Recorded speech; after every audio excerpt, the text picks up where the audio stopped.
If you slept 7 hours last night, maybe 8, and you still woke up this morning feeling like you barely slept at all, like something heavy is sitting on your chest before the day has even started, I need you to stay with me for the next few minutes.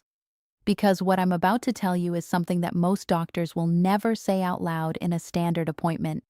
Not because they're hiding it, but because a 15-minute visit simply doesn't leave room for the conversation your body has actually been asking for. Here is what almost everyone gets wrong about persistent fatigue. They assume it's normal. They assume it's just how life feels now. They've been told to get more rest, to cut back on stress, to try sleeping earlier, and so they do. They go to bed earlier, they cancel plans, they push through the afternoons with coffee, and nothing changes. The tiredness is still there. Every single morning, reliable as the sunrise. I have sat across from patients who told me they hadn't felt genuinely rested in years. And here is what I found, again and again, when I actually stopped and looked at the full picture. It was never just about sleep. I want to introduce you to someone named Margaret. Margaret was a retired teacher, careful about her diet, walked regularly, took her medications every morning without missing a single dose. Her family had started gently suggesting she slow down. Her doctor had told her more than once that this kind of fatigue was something she would need to learn to live with. Margaret had accepted that answer. For nearly 2 years, she had accepted it. What nobody had done was ask the right questions. Not about how many hours she slept, but about the quality of what was happening inside her body while she slept. Not about how tired she felt, but about the 6 specific biological mechanisms that can make a person feel exhausted no matter how long they stay in bed. When we finally looked, Margaret wasn't tired because of her lifestyle. Margaret was tired because her body had been sending 6 separate distress signals simultaneously, and every single one of them had been filed under the same label, normal aging. She recovered. Not overnight, but she recovered. And she told me afterward that the worst part wasn't the years of fatigue. The worst part was that nobody had looked. My name is Dr. Alexandra Morales, and this channel exists for exactly one reason: to give you the kind of clear, honest, detailed health information that too often gets left outside the exam room door. Before I tell you what's really driving this, drop a comment right now and tell me honestly, have you been feeling this way? Type yes if this sounds like you. I read every single response, and I want to know who I'm talking to today. Today, I am going to walk you through the 6 most common and most overlooked biological causes of fatigue that does not respond to sleep. Not the obvious ones, not stress, not needing more willpower.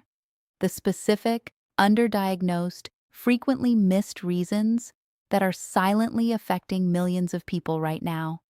And I'm going to start with the one that surprises people the most.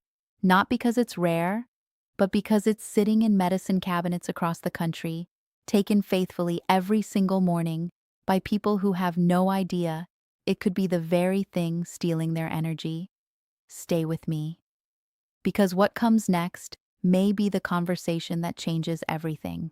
Because number 1, medications that deplete your energy without warning.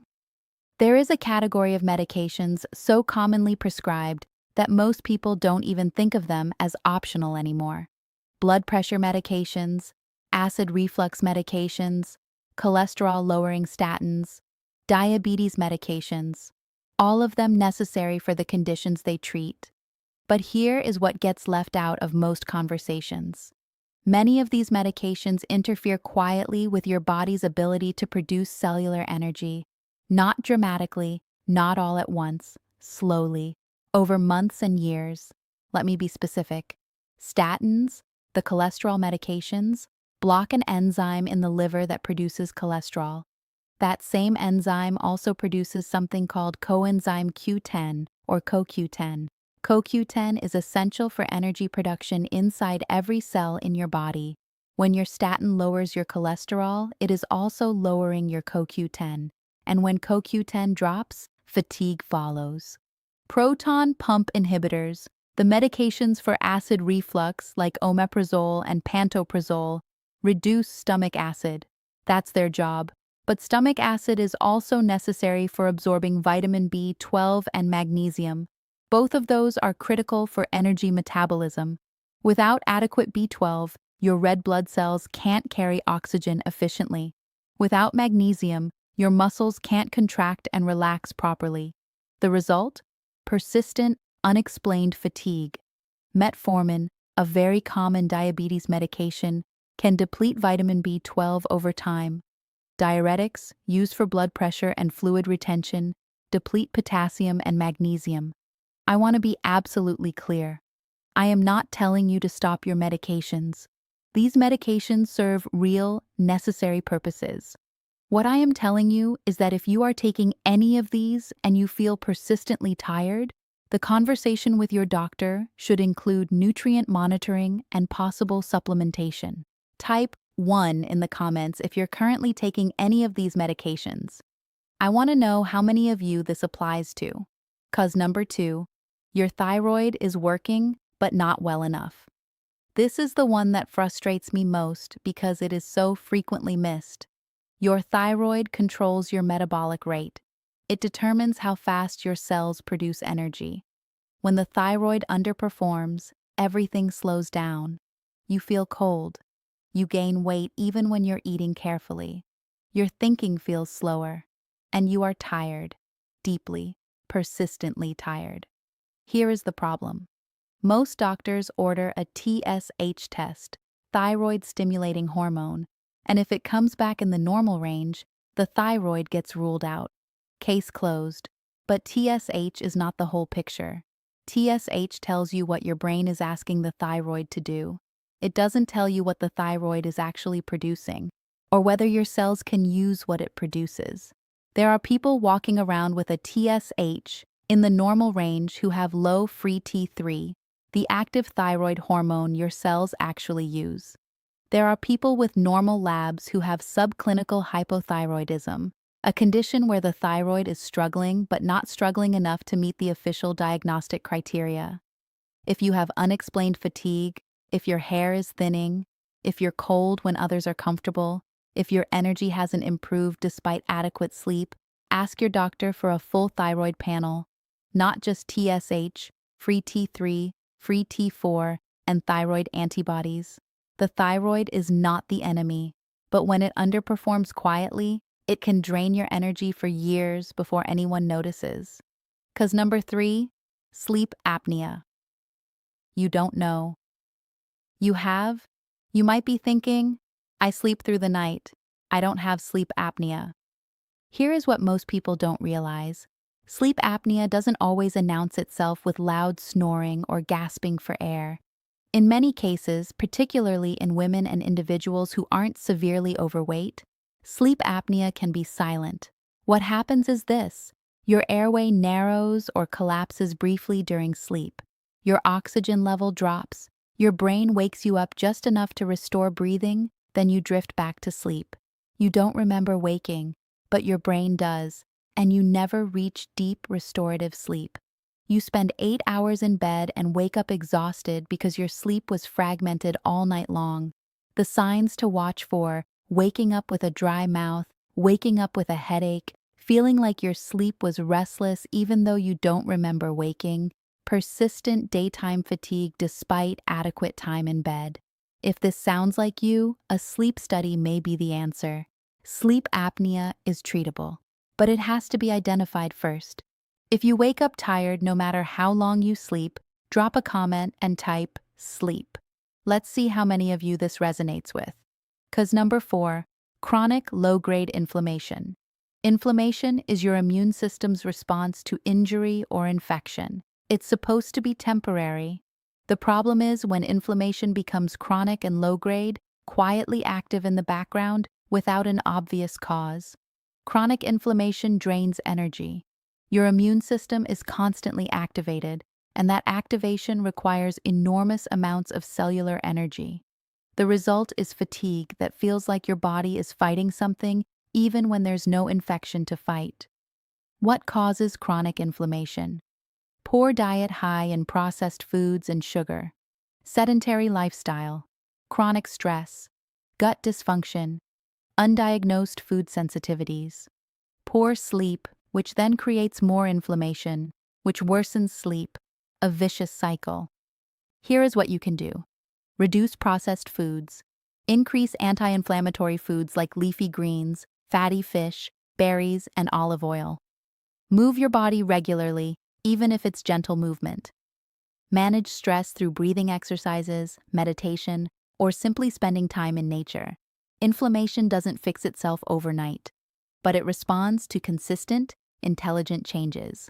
Cause number 5, iron deficiency without anemia. Most people think of iron deficiency only in terms of anemia. If your hemoglobin is normal, iron gets ruled out. But here is what gets missed. You can have low iron stores, measured by ferritin, even when your hemoglobin is normal. And low ferritin causes fatigue, brain fog, and weakness, even without full anemia. This is especially common in women, in people who take proton pump inhibitors, and in anyone with digestive issues that impair nutrient absorption. If you are persistently tired and your doctor checked your hemoglobin but not your ferritin, ask for a ferritin test specifically. Optimal ferritin levels for energy are not the same as the minimum to avoid anemia. Cause number 6, blood sugar instability. Even if you don't have diabetes, unstable blood sugar can cause profound fatigue. When you eat a meal high in refined carbohydrates and sugar, your blood sugar spikes. Your pancreas releases insulin to bring it down. Sometimes it overcompensates and your blood sugar drops too low.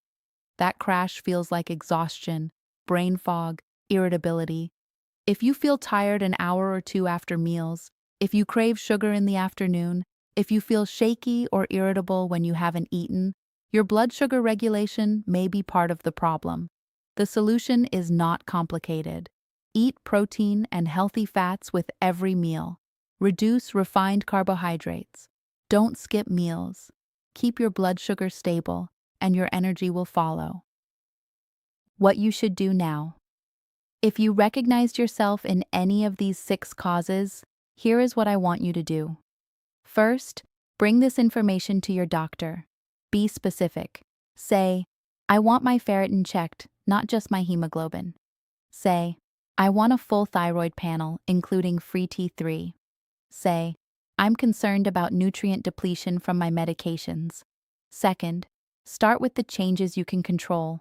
Reduce processed foods. Move your body. Prioritize sleep quality, not just quantity. Manage stress. Third, be patient. Energy doesn't return overnight. But when you address the root causes instead of just pushing through, your body will respond. Your fatigue is not laziness. It is not in your head. It is not something you just have to accept. Your body is sending you signals. And today, you learned how to read them. If this video helped you, please hit that like button. It helps this information reach more people who need it. And if you want to go deeper into how your gut health affects your energy, your immune system, and your brain, I've linked a video above that connects directly to what we talked about today. I'm Dr. Alexandra Morales. Take care of yourself, and I'll see you in the next one.